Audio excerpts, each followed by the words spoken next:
lead us for the next bit? You know, and we go like to 4 or something? Yeah, you can go to 4. Okay. 4. You sure? Yeah.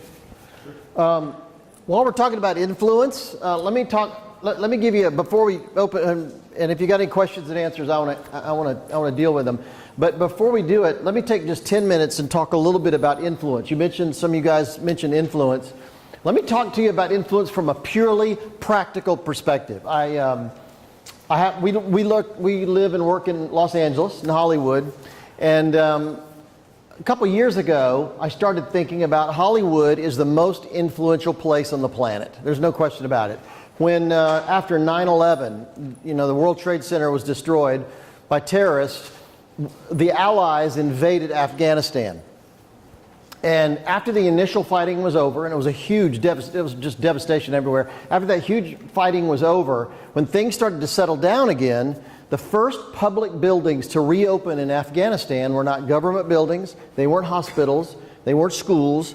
The first public buildings to reopen were movie theaters. I'm telling you, everybody on the planet knows who movie stars are. In Egypt, American movie stars were hugely popular when we were there last week.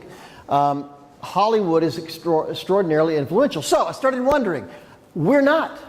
Christians aren't influential. We're moving to the margins. We're getting shoved to the margins of society. So I started interviewing some of my friends in the industry, movie producers, studio heads, major writers, actors, people who are really serious, accomplished people in Hollywood. And I started studying them to see what makes them different from us. What are they doing that we're not doing?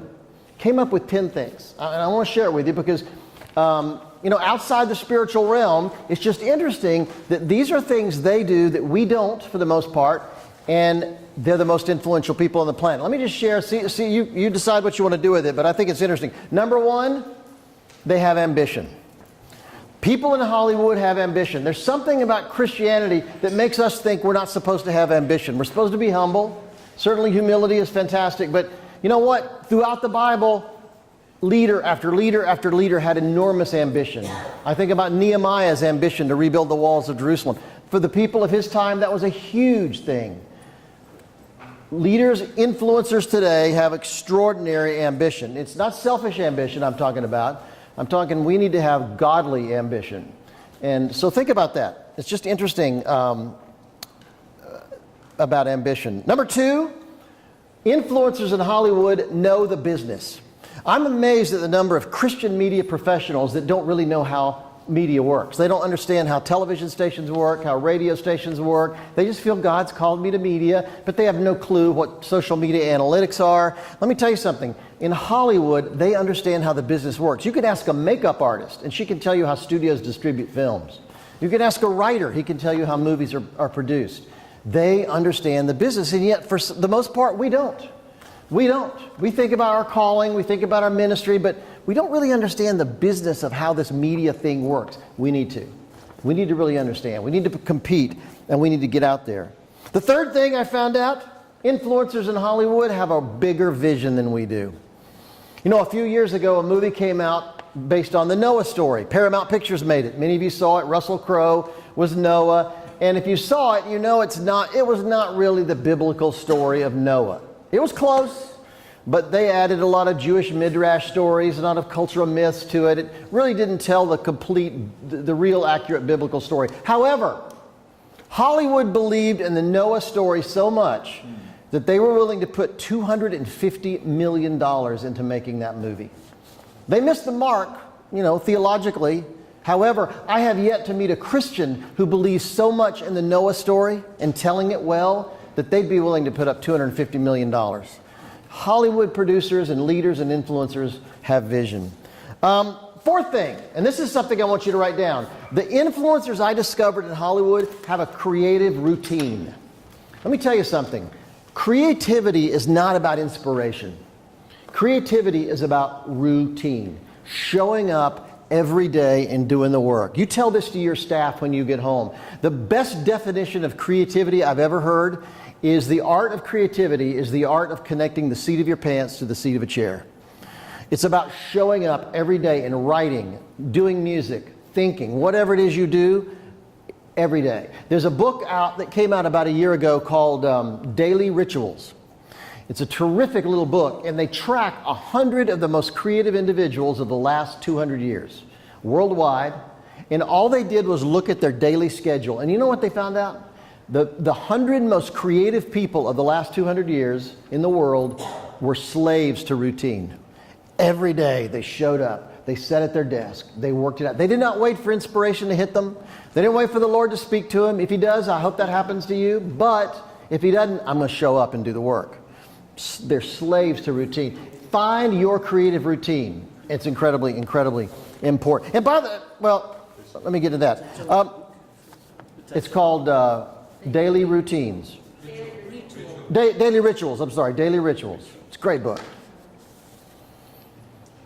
Really good. By the way, here's something. Here's an exercise for you to do when you get back to the hotel tonight.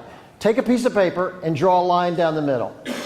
On the left side, list the 5 things you feel like God's called you to accomplish in your life. If you were to die tomorrow, what are the 5 things you want to have accomplished with your life? On the right side of that column, write the 5 things you spend most of every day doing. Chances are they don't sync up. What do? We spend our day answering email. We spend our day doing social media. We spend our day in meetings. Let me tell you, every single day you should be doing something toward one of those 5 things that God's called you to do. I don't mean to preach. Number 5, one of the things about influencers I've discovered in Hollywood is they've developed an actual skill. Christian media people, to a great extent, don't really have a skill. When I introduce myself to many of you, I'll say, so what do you do? What's your thing? What do you do? Well, I don't know. I just lead my team. I'm like a manager. You say that in Hollywood, they'll say, I'm a writer. I'm a screenwriter. I'm a director.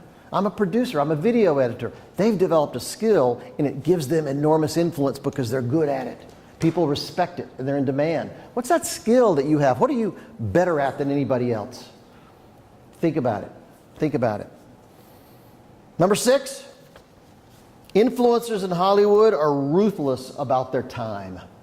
Ruthless about their time. They've discovered their zone. Let me give you 2 things to think about time. This will revolutionize your creativity and your productivity. 2 things. What time of day are you most creative? And where are you most creative? You know what? Science tells us we are all governed by circadian rhythms. We have our ups and we downs during the day. Some people are morning people. They do their best work then. Some people are late night people. They're rock stars. They do their best work then. Some people are afternoon people. From 6 a.m. to noon, I can write like a madman. I can crank it out and it's good. After lunch, I'm worthless. I can't write anything worth reading. I can teach, I can make phone calls, I can meet, but I know my slot is between 6 a.m. and 12, and guess what? I guard that time. I want to do my creative work then because that's when I'm at my best. I used to have a regular job. I couldn't control that time much, but I knew I was a morning person, so I would come in at 6 in the morning, 2 hours before anybody else showed up. I wrote my first 2 books from 6 to 8 in the morning because I was better in 2 hours at my best time than I would be for 4 or 5 hours at any other time. How many people would say you're best in the morning? How many late at night? How many in the afternoon? See, that's the thing. A very small number of people are really good in the afternoon. Most people are morning people or night people. And then there's a small section of people that are good in the afternoon. It's good. So, but find that time of day. Second thing is find the place where you're most creative. For me, it would be a bank vault. I cannot be distracted. I can't have the TV on, the radio on. I can't be around people. I have to have absolute total quiet to be creative. Absolute total. I can't sit in a coffee shop. I'll be totally distracted. I want to look at people. Figure out where you're most creative and guard that place.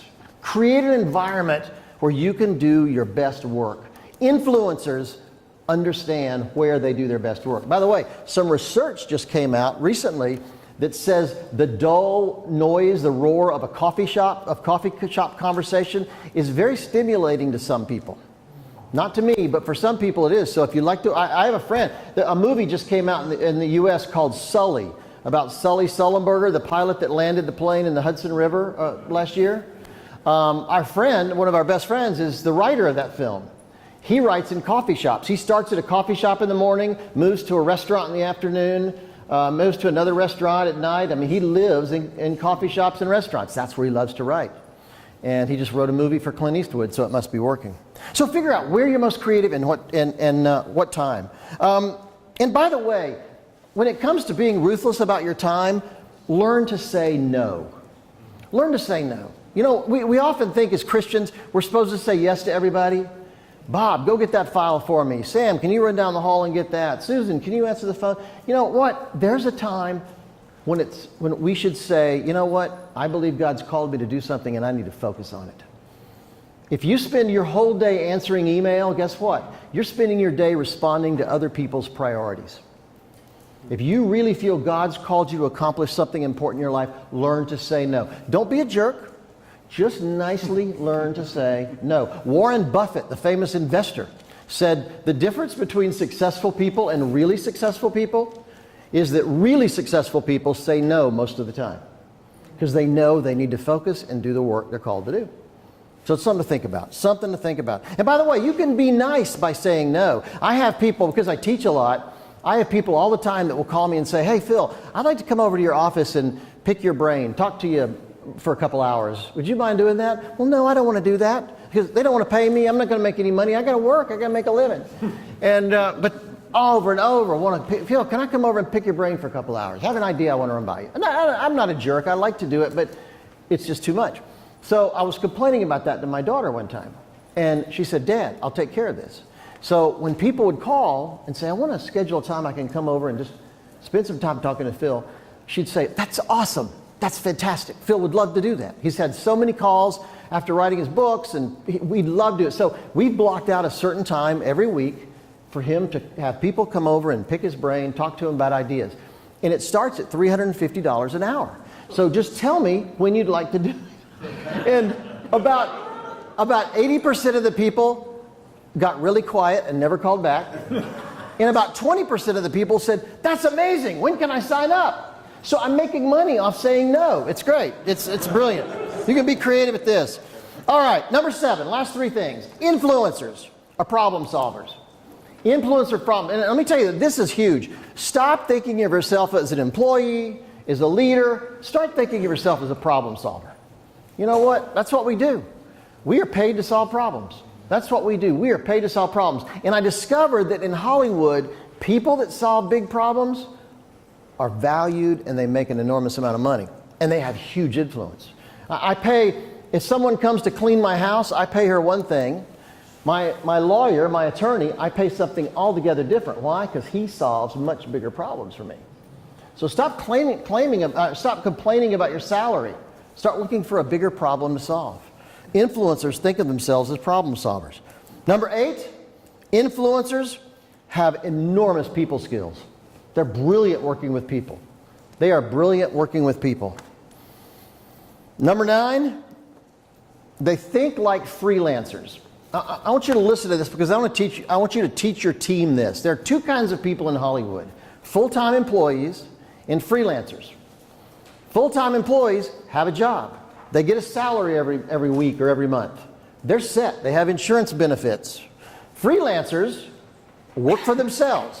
And you call them when you have a job, and if you're not working, they don't work. So freelancers become hustlers. They work hard because they wake up every morning unemployed.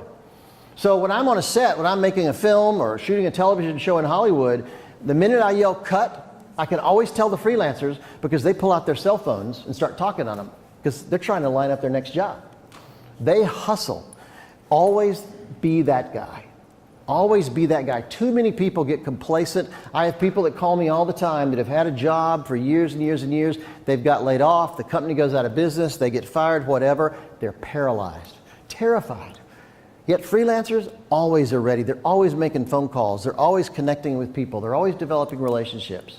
Think about that. And the last thing is, I learned that in Hollywood, influencers take responsibility for their calling and their career. I have so many people that call me and they can tell me a million reasons why their career has stalled or why their calling hasn't gone anywhere. I was at a Starbucks the other day in Hollywood, and a guy came up behind me and tapped me on the shoulder. He said, "You're Phil Cooke, right?" I said, "Yeah." He said, "Man, I've read your books. I've heard you speak. I just wanted to introduce myself." I said, "What do you do?" He said, "I'm a film director." I said, "Wow, that's pretty impressive. How many films have you done?" He named me 4 or 5 films that he had directed. They were quite successful. And I said, "What are you working on now?" He said, "Well, I'm managing an apartment complex." I said, "Whoa, how do you go from directing movies to managing an apartment complex?" And he started this long list of things that had gone wrong with his career. The studio didn't like his last movie. The actors didn't perform well. The writer didn't write a good script. On and on and on. And as he said this long list of why his career had gone south, had gone wrong, I realized he'll never work again in the industry. Never once did he say, "Well, you know, honestly, Phil, the last film, I could have performed better. The last film, I should have directed the actors better. The last film, I should have delivered on time." Never once did he take responsibility. And my belief is, I don't care if you've been taken advantage of, if someone has set you up, if it's not your fault, still take responsibility for it. You will never move forward in your career, no matter what happens to you. My dad got fired from preaching in his church, fired by an elder that didn't like what he was teaching on the Holy Spirit. Took him 2 years, finally got my dad fired. I was a freshman in college when my dad was fired from his job teaching. The first phone call from my parents to me in college was, "Guess what? We just lost our job." And my dad went on and started other churches, but he never really recovered from that. I'd come to visit him, thing he'd want to talk about was getting fired. "Remember when I got fired from that church?" Years went by. I'd go to visit him, that's what he wanted to talk about. He obsessed over it. So all he could think about was, that guy got me fired. When my dad had a heart attack and was on his deathbed, literally, my sister called me and said, "You need to fly in. He may not last." So we flew in. He'd had a stroke, 3 heart attacks. I walked into his hospital room. You know what the first thing he said was?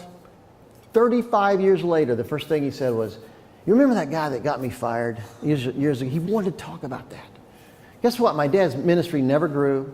He never accomplished anything great after that because he's so obsessed over that. Let me tell you, learn to let go. Take responsibility for it. Move on with your life. That's what influencers do. So aside from the spiritual things, those were just interesting 10 things that I discovered major influencers in Hollywood do that sometimes we don't do so well. And I think if we could master those, it would have an incredible impact on my career. So anyway, any other questions about what I talked about or anything else?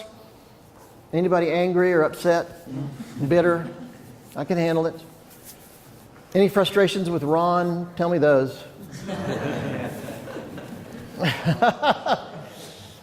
What's frustrating you? Yes, ma'am. Christina. Thank you.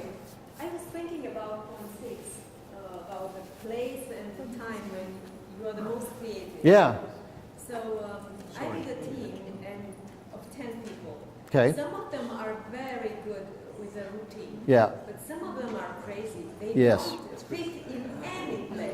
You're right. And then you have to manage them.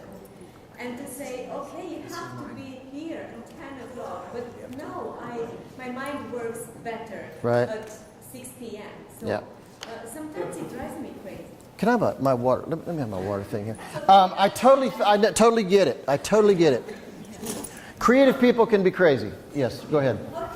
Yeah, they can be crazy, and it's okay. I mean, as long as they how can I teach them to get into a routine, a creative routine? Maybe you shouldn't. Here's my thought. I judge it based on how creative are they really. For instance, there was a Christian television station here in the U.S. A number of years ago that had a guy they hired to be a graphic designer. And he was weird. He had a mohawk hairdo. He had tattoos everywhere. He had rings in his nose. But he was exceptionally creative. He was a brilliant graphic designer. And guess what? Everybody at the station hated this guy. He was late all the time. He showed up at weird times. He wanted to work at night. And it got so bad, all the employees signed a letter, took it to the station manager and said, "We want him fired. We can't work with this guy." So the station manager thought about it for a while. And in his case, he realized this kid is really off the chart. He's amazingly creative. So he arranged for that kid to come in late at night because that's when he wanted to work. He gave him a key and said, "Look, you want to work late at night? I don't care when you work. I don't care when you show up, you just deliver, and you deliver on time. You miss a deadline and you're gone. And he took him away from the other employees, put him in another building. They didn't have to see him. They didn't have to work with him. They didn't have to engage with him. And within about 3 months, the television station had been revolutionized. His designs had completely redone all their branding, their identity. It was they won a ton of awards.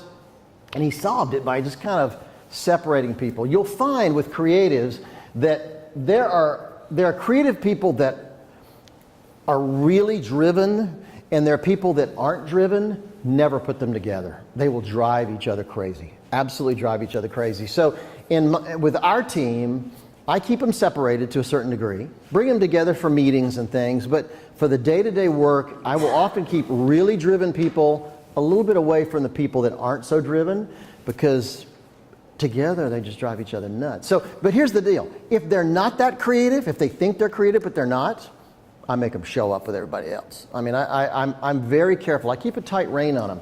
Keep in mind, creatives like to complain. They love to complain, but they live for deadlines. They hate them. They complain about deadlines, but for me, when I have a deadline for a television program or a book, I don't even start working until I see the deadline in the distance. Then I get really serious about it. And I make it. But deadlines are what drive me. So for creative people, number one, give them deadlines.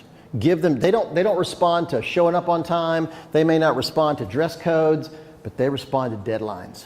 And I am hardcore about deadlines. If they don't make deadlines, they're gone. They're gone. I can't work with people that do not make deadlines. I refuse to do it.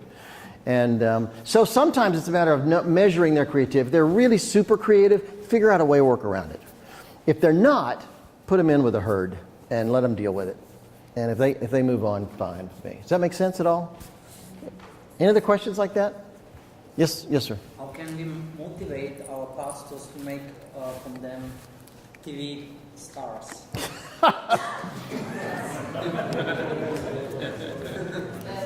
How do we motivate our pastors to be TV stars?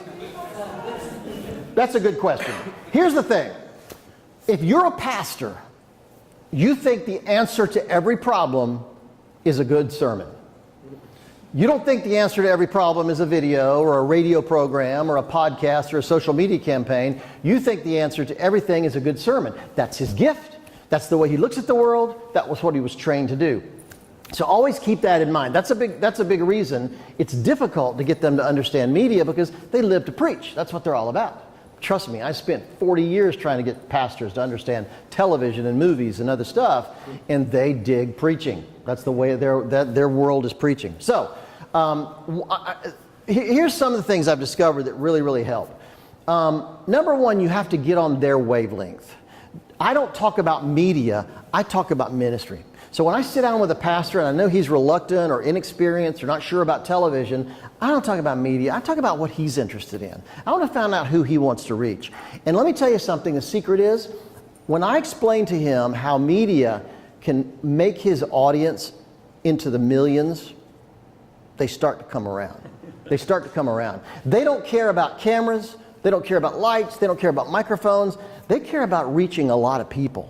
And so I frame everything in terms of, how do we build your audience? How do we find more people to hear your message? And if you talk like that, I've discovered, man, they get on board pretty quickly. I mean, you had that experience? It's pretty remarkable. Now, obviously, some pastors will never get it. Some pastors will never get it, and maybe you just shouldn't waste your time. And that's okay. They're just not geared for that. They're not wired for that. And that's okay. I try to focus on pastors who really have a vision. Sometimes it's younger guys who get a vision for it. But generally speaking, if you can get on his wavelength and show him that you're concerned about getting his message heard or seen by more and more people, that's when they start to really come around. And just get off the don't talk technical with him. He doesn't get it. He doesn't want to get it. And that's okay.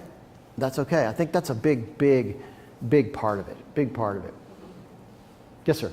So one of the major challenges is from Indian side, with television is you're competing with all the commercial markets.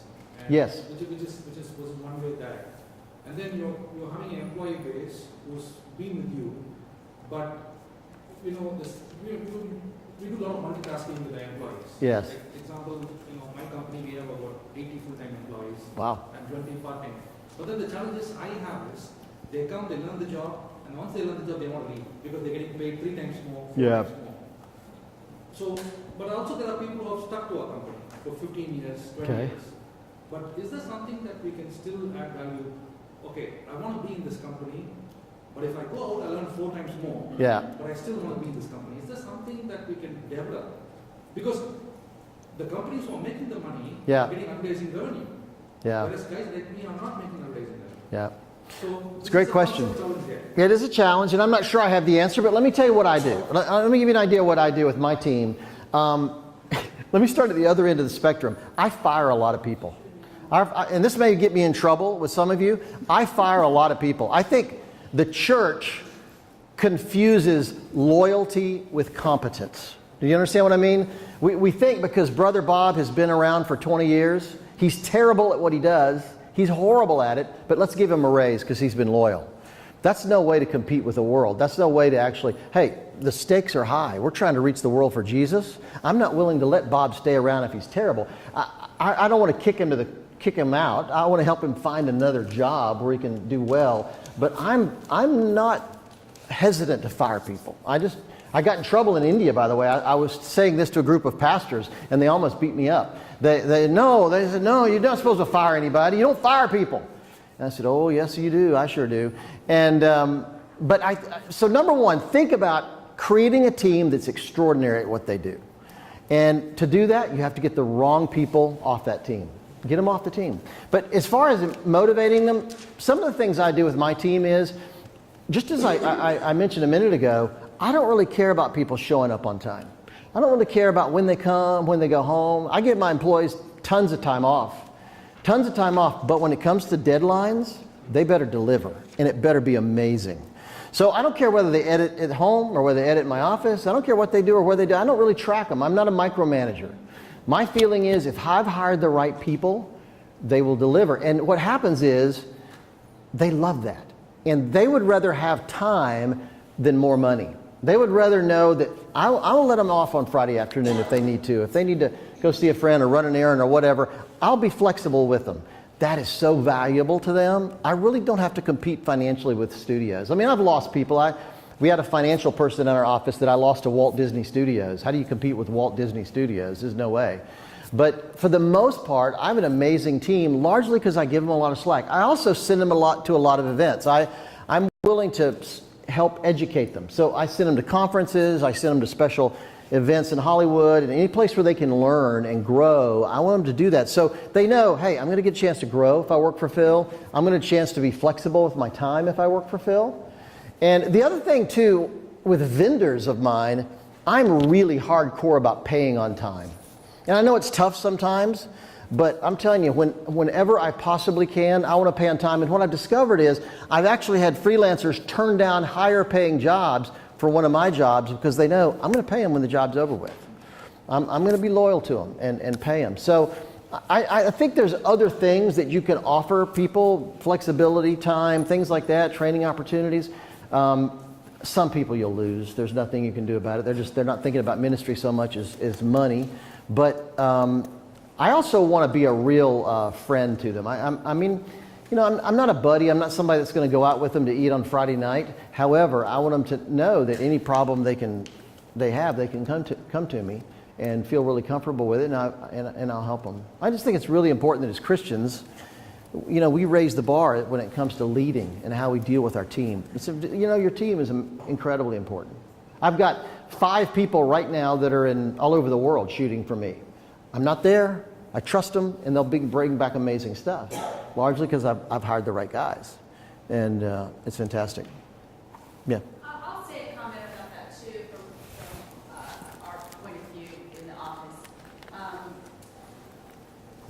Getting the right people in the right positions is really important. And in most ministries, you don't have a lot of money. You're almost to the point where you're asking them to volunteer for you because you're paying them such a small amount of money. But if you can focus in on what they're really good at doing, and going back to the employee that went on to Disney, we recognized, she came in as an assistant to us, answering phones and things initially.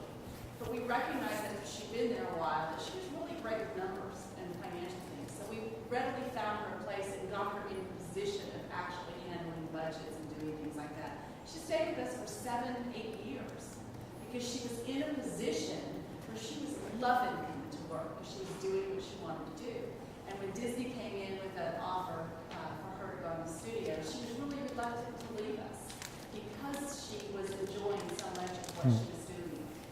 From a ministry point of view, you can also, of course, engage them in that with a lot of young people, they're able to make a lot of money, but they're able to do something significant with their lives.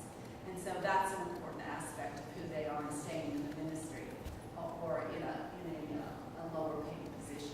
But I would say, getting them in the right positions. If we had left this girl as an assistant, she wouldn't have stayed with us that long. She wouldn't have been with us. But we moved her in a position she wanted to. And then, just to build on what Phil said a minute ago too, is it's been proven statistically too that if you will create a relationship with your employee, you can't always pay them a lot, but you can take them out to eat. You can help them, with schooling or encouraging in that way. And that actually is important in those positions when you are in a small business situation to build a relationship with that employee rather than offering them money. And that they stay longer and be more loyal to you because of that. And I yell at them a lot. No, I'm teasing. Don't do that. Don't yell. Never yell.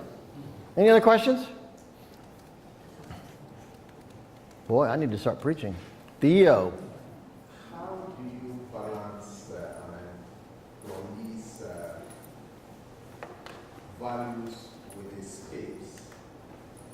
With his kids? Skills. Oh, skills. For instance, you can have somebody who is good, but character-wise and the way he lives his life, do you care? Yeah, big time. Now, I'll say this. I hire a lot of non-Christians. But A, they have to be really, really good at what they do. And B, they have to be very sensitive to what we do. They have to respect what we do. If they respect what we do, they could be raging pagans for all I care. In fact, I like them to be raging pagans because we have a chance to share Christ with them.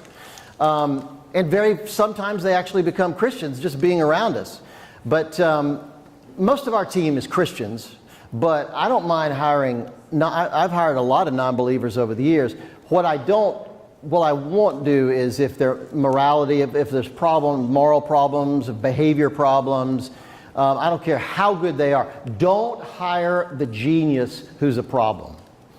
I don't care how much of a genius he is. If he's a problem, don't hire him. I would far rather have somebody who is not nearly as good, but really determined, really hard worker, really humble. I'll hire that guy every day, any day. No question about it. Yes, sir? And I guess you've learned that by experience. Oh, yeah, totally. My experience is that I went against that kind of, I would hear that, and then when I did it a couple of times, it's like you don't ever want to do that again. Yeah, it's a huge problem. And there are geniuses out there. Eric, yes, sir? Phil, you're working with a lot of ministries. Uh-huh. I think we are all here because we want to make progress. And we can make progress if we know the bad examples and the good examples. So what about the good examples? Have you seen the good examples? Effective ministries and why they are effective? I'll give you some effective ministries. Now, theologically, you may like these or not like them. I'm not talking theology. I'm talking about media effectiveness. Let's just talk about that. We'll take leave that on the table. And I'll tell you why I like some people and why I don't like others. We led the team that created the TV show that Joel Osteen does at Lakewood Church. Anybody heard of Joel Osteen? Little tiny pastor in a little tiny church in Houston. Yeah. Yeah. Joel's a remarkably humble guy, but remember, Joel was a television producer. In fact, we worked together producing television program for his dad before he ever was called to preach. And so he gets it from a media perspective. He understands what that camera's doing and what that camera's doing and what that camera's doing. He really understands it. So he kind of gets that. Some people love Joel, some people don't like Joel. But the fact is, he has a huge audience because he understands how the media works. He's also not a micromanager. He hires really good people and leaves them alone, lets them do their thing. And I have enormous respect for that. Joyce Meyer, we rebranded Joyce Meyer a number of years ago, and the thing I love about Joyce is she does not tolerate strife. She will fire a person on the spot. I was with her when she fired a television director in her office because the television director was trying to make somebody else look bad on the team. And she will not tolerate strife. She does not want to have, she wants everybody in unity. She wants everybody working together. And as a result, look at how her ministry's exploded. She will not tolerate strife. So for Joyce, it's a good lesson that I don't allow that to go on. I don't want to hear somebody talking bad about somebody else on my team. I just won't put up with it. Jack Graham has a big church here in Dallas, Prestonwood Church here in Dallas. Has a massive radio, television, online ministry. Probably the greatest leader I know in the church. He's just a brilliant leader. People are inspired who work for him and are around him and who listen to him preach. He's just a remarkable leader, and I've learned that really does matter. We had a really bad PR situation once with Jack. There was a staff member who got into trouble with an underage girl, and he was arrested trying to hook up with this girl who turned out to be a policeman. And it was an older staff member on church, and he had been trying to reach a girl he thought was 13 on Facebook, and it turned out he'd been talking to a police officer all that time. So he arranged to meet her, and when he went to meet her, they arrested him. And Jack was in the Holy Land on a tour with the church members, and they called me, and they said, Jack's on us, he's flying back immediately, you come in from LA, we need to work out what we're going to do. And here's the thing I learned in that meeting. I was in the meeting, staff was about this size. I was in the group, in the room. When Jack walked in the room, he didn't even go home, got off the plane from Israel, got off the plane, came right to the church. When he walked into the room with the church staff, you could feel everybody go, oh, it's going to be okay. Jack is here. I thought, I want to be that guy. I want to be a leader like that. Everybody, you could feel the sigh that it's going to be okay. Jack is here. I thought, that's the kind of leader I want to be. And I've never forgotten that moment. Never forgotten it. Other ministries that do really well. There's a team of people called Christian Vision. Have y'all run into those guys around the world? They're all over the place and funded by a billionaire in the UK. And I pray for my billionaire friends every day. And but they really understand the power of this. They understand the power of this, and they're trying to reach the world through short videos with this, and they've had some remarkable results, and I'm so impressed with those guys. They live and die by responses, numbers. It's really important to them, and they want to see if they're working. So that's very impressive to me. I'll give you one last one, and I'll quit. Probably Brian Houston at Hillsong Church in Sydney. I don't respect Brian. I mean, I respect his preaching, obviously, but that's not the reason I love Brian. I love Brian because he's led this amazing team. Again, he doesn't micromanage. If I could tell you anything, don't micromanage. Hire people who are amazing and let them do their thing. Even if they're not amazing yet, if they're on the road to being amazing, hire them and let them do their thing. You know what? They'll make mistakes. They will screw you. They'll screw up. They'll make you frustrated. But I'll tell you, his ability to hire great musicians, filmmakers, artists, and let them go has been really remarkable to see. And I'm extraordinarily impressed with that. So that's some of the good ones. Are we done? Cool. Thank you, Phil. Thank you. Thank you, Phil. I appreciate that very much, and some great information. Now,